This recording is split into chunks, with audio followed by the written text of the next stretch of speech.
This is 3 News Daily. Hello there, everyone. Welcome back to 3 News Daily on your Wednesday, January 24th. I'm Stephanie Haney. Thank you for being here with us in Northeast Ohio. We start today in Geauga County, where today we're hearing the 911 call from a large fire in Chardon. The fire broke out at Interstate Towing and Transport, and it was so intense, US 6 east of Chardon Square had to be shut down for hours yesterday. When a worker at the business next door saw the smoke, that worker called 911. Black billowing smoke coming. Black smoke coming? Sounds like there's explosions going on inside, too. The fire crews at the scene say what sounded like explosions was likely vehicle tires popping. Luckily, no one was injured. The cause of the fire remains under investigation. Now this morning, Cleveland fire crews were called to a house fire on the city's west side. The fire happened on Lardner Avenue. We don't know many details yet, but our crews who were on the scene say the fire appeared to be under the roof, and firefighters quickly got things under control. No word just yet on damage estimates or the cause.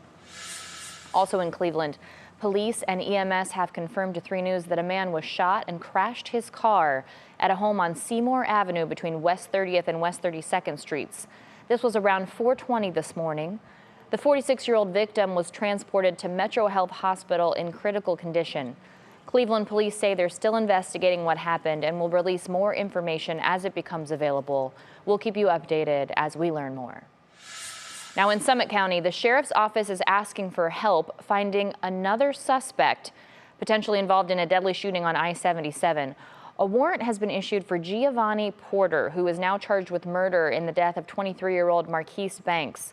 The sheriff says Porter is from Texas. It's not clear exactly what role he played in the shooting.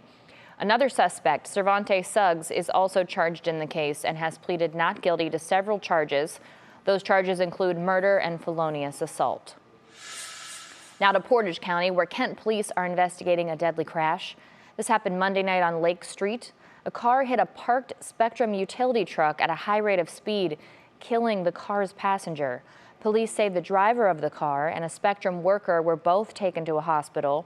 They're expected to be okay. Police say alcohol is suspected to be a factor in the crash. Switching gears now to sports news. Cleveland Cavaliers center Tristan Thompson has been suspended for 25 games after testing positive for a performance-enhancing drug. The NBA says the drug is commonly used to increase energy and mimic the activity of testosterone in the body. The clock on Thompson's suspension starts running today. The Cavs released a statement in part saying, "We are disappointed in the recent news surrounding Tristan Thompson. His time away from game action will have an impact on our team. We stand behind Tristan and offer our support throughout this suspension period." Now, the former Regal Cinemas at Great Northern Mall is entering a new era. Soon it will be Phoenix Theaters. The company plans to invest $5 million to update the empty building's 10-screen theater.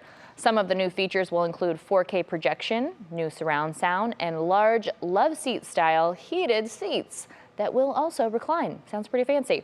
The theater is set to open this spring.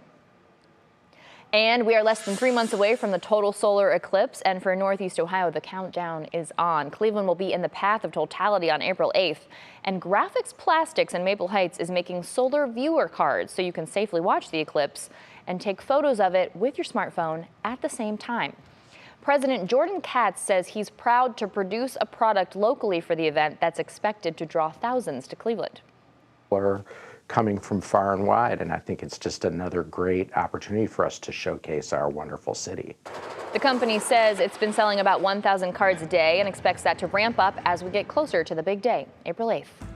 Now, speaking of countdowns, we're now 184 days away from the Summer Olympics in Paris, and that brings us to our question of the day. We want to know which sport you're most looking forward to watching and why. Post your comment on the WKYC Facebook page. We'll talk about it during 3 News at 4 and 3 News at 5. That's it for today's edition of 3 News Daily. We appreciate you wherever you're watching or listening. Thanks for being with us. Have a beautiful rest of your Wednesday. We'll see you back here tomorrow with more of what matters most to you here in Northeast Ohio.